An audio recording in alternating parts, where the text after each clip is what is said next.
Vuoi assaggiare una birra dove al suo interno scopri la specialità tipica friulana? Lumi Beer, il prodotto ricavato in 20 ettari di terreno coltivato a orzo distico, biodiversità, performance ambientale. Lumi Beer nelle sue 5 versioni disponibili, 4 per consumo veloce e dissetante e la versione Magnum per intenditori. Lumi Beer si abbina a qualsiasi palato. Lumi Beer è un prodotto esclusivo Azienda Agricola Pancera, il buon seme, i buoni frutti.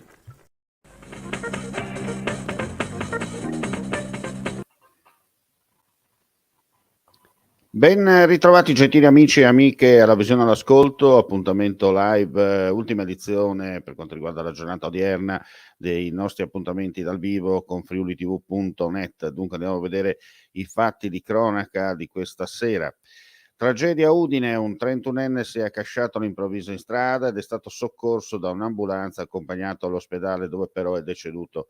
È successo nel primo pomeriggio di oggi nella zona di Borgo Aquileia. La persona deceduta è Johnny Alberto Nicola, originario della Colombia e residente in regione da anni, prima in provincia di Gorizia, dove ha frequentato le scuole, e poi in provincia di Udine. E adesso cambiamo completamente argomento, parliamo di Vinitaly. Conferenza stampa oggi in regione, andiamo a sentire le dichiarazioni degli assessori Zanier e Bini. Buongiorno a tutti, direi che finalmente torniamo a parlare di Vinitaly in presenza. Finalmente, perché dopo i 2 anni di forzato stop dovuto alla pandemia. Assessore Zanier torna a Vinitaly in presenza e Friuli Venezia Giulia si presenta con un focus importante sulla ribolla gialla.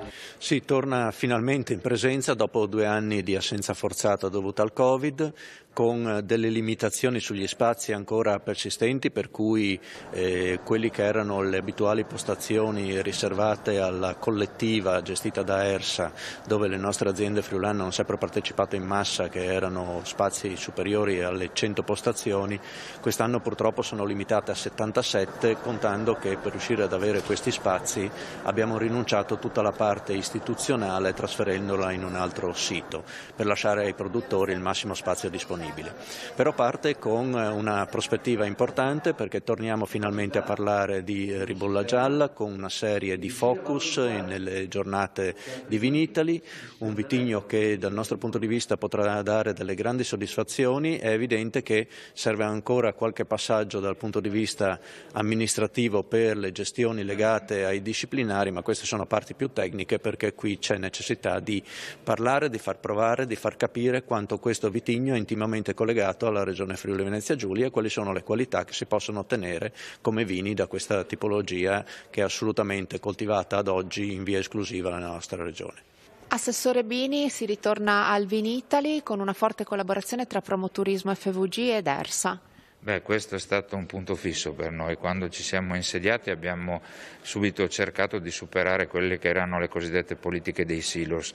Per me e per noi è sempre stato inimmaginabile una non collaborazione tra i vari attori protagonisti, quindi ERSA, Promoturismo e non solo, i consorzi, insomma tutti assieme. Siamo riusciti a gestire questo periodo complicato, uso ancora il presente, un periodo molto molto difficile, dove è difficile fare qualsiasi cosa, immaginiamoci gli eventi. Contesto geopolitico permettendo, il turismo tornerà protagonista e l'enogastronomia a sua volta protagonista dell'offerta turistica. In questo senso lei ha lanciato un'idea. Sì, il Friuli Venezia Giulia è terra di vini, è terra di enogastronomia. Noi siamo piccoli, però abbiamo delle eccellenze riconosciute a livello internazionale, quindi per noi, non solo da parte del sottoscritto, c'è un lavoro indubbiamente a più mani, ci sarebbe la volontà di lanciare un grande evento a livello internazionale in grado di promuovere quelle che sono le eccellenze del nostro territorio. E andiamo a chiudere con i numeri del Covid. In giornata su 4.556 tamponi molecolari sono stati rilevati 354 nuovi contagi, percentuale di positività del 7,77%, 8.117 i test rapidi antigenici, dai quali sono stati rilevati 869 casi, 10,71%. Le persone ricoverate in terapia intensiva sono 4, i pazienti ospedalizzati in altri reparti 138. nella giornata odierna si registrano 5 decessi. E con questa notizia chiudiamo qui questa edizione della sera. Non resta che augurare a tutti voi la più cordiale buonanotte e appuntamento live domani con friulitv.net. Ulteriori aggiornamenti sul nostro sito e sulle pagine social a noi collegate.